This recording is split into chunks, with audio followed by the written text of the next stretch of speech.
Association had given her this one. It meant living on Nantucket, but that wasn't so bad. She was the quiet sort even at UMass. She'd finally managed to lose some weight, having nothing better to do with her spare time than exercise.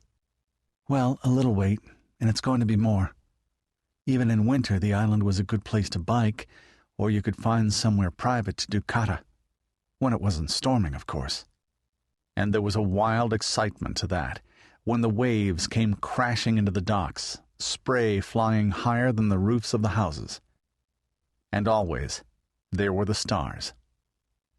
The rooms below the observatory held decades of observation, all stored in digital form now. Endless fascination.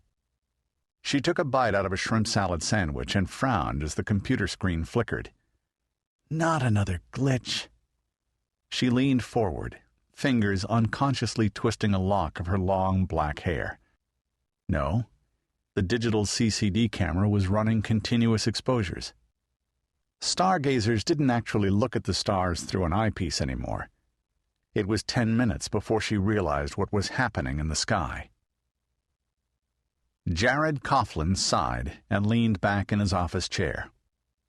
There really wasn't much for a police chief to do on Nantucket in the winter. An occasional drunk and disorderly, maybe some kids going on a joyride, now and then a domestic dispute. They'd gone 7 straight years without a homicide. But April came round again, and pretty soon the summer people would be flooding in. Summer was busy. Koofs were a rowdy lot. Not that the island could do without them, although sometimes he very much wished it could. Once it had been Nantucketers who traveled, from Greenland to Tahiti. With a wry grin, he thought of a slogan someone had suggested to the Chamber of Commerce once as a joke. "We used to kill a lot of whales. Come to Nantucket."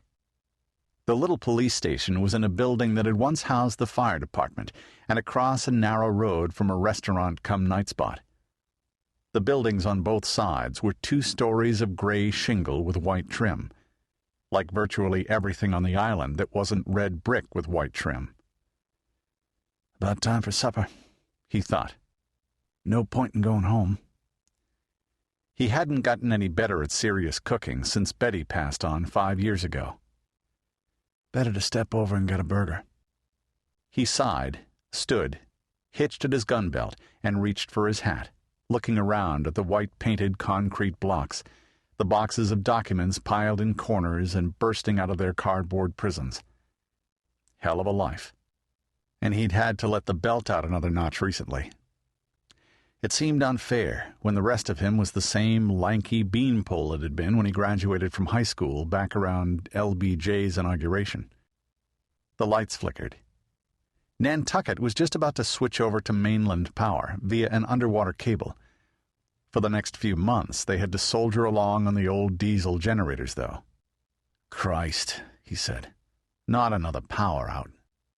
He walked out into the street and stopped, jarred as if he'd walked into a wall.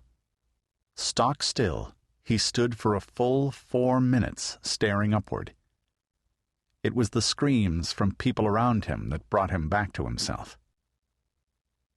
Nor'easter at 20 knots. Just what we needed, Captain Marion Alston thought with satisfaction.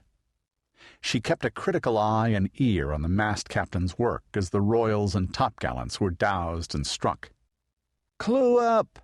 Rise tacks and sheets! Ease the royal sheets!"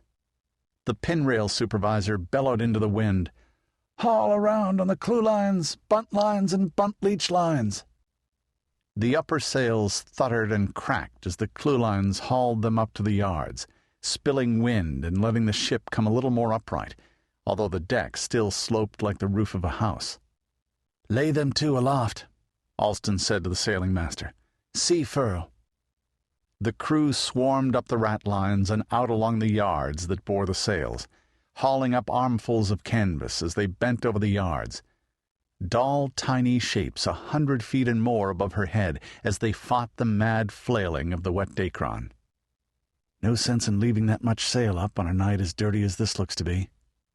Too easy for the ship to be knocked down or taken aback by a sudden shift of wind." The chill bit through the thick yellow waterproof fabric.